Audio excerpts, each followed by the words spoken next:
Hello bro, എന്താ പേര്? നിഹാൽ. ഒരു ചാലഞ്ച് ആയിട്ട് വന്നാണേ ബ്രോ. കളിക്കലുണ്ടോ ബാസ്കറ്റ് ബോൾ? ചെറുതായിട്ട്. ഓക്കെ, ഇവിടുന്ന് ഓരോന്ന് ബ്രോ സ്കോർ ചെയ്യും തോറും 100 റുപ്പീസ് വെച്ച് ഞാൻ തരും. ഓക്കെ, 5 ചാൻസ് ഉണ്ടാവും. നോക്കാം. ചാലഞ്ച് അക്സെപ്റ്റ് ചെയ്യണ്ടോ? ഉറപ്പാ? ഓക്കെ, അടിപൊളിയാക്ക്. ഫസ്റ്റ് ഇതാണ്. ഓക്കെ,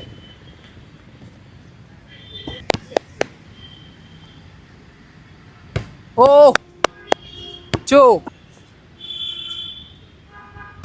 3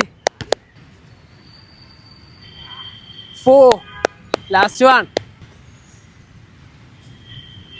5. എന്തായാലും അടിപൊളിയായിട്ട് ബ്രോ ചെയ്തിട്ടുണ്ട്. കളിക്കലുണ്ട് അല്ലേ? എത്ര വയസ്സുണ്ട്? 16. ഓ, അടിപൊളി. എന്തായാലും അടിപൊളിയാവട്ടെ. ബ്രോക്ക് ഒരു ചാൻസ് കൂടി തരാം. നമ്മുടെ അക്കൗണ്ട് അമൽജി എന്ന അക്കൗണ്ട് ഓൾറെഡി ഫോളോ ചെയ്തിട്ടുണ്ടെങ്കിൽ 500 റുപ്പീസ് കിട്ടേനു. ചെയ്തിട്ടുണ്ടേനോ? ഇല്ല. അപ്പൊ എന്തായാലും ചെയ്ത് വെച്ചോ, നെക്സ്റ്റ് ടൈം സെറ്റ് ആകട്ടോ. അപ്പൊ ഗൈസ്, നിങ്ങൾക്ക് എന്തെങ്കിലും ഇതേപോലത്തെ സ്കില്ലുകൾ ഉണ്ടെങ്കിൽ വേഗം കമന്റ് ചെയ്യുക. നമ്മൾ നിങ്ങളെ മുന്നിലേക്ക് എത്തും. അപ്പൊ വേഗം അക്കൗണ്ട് ഫോളോ ചെയ്ത് വെച്ചോട്ടോ.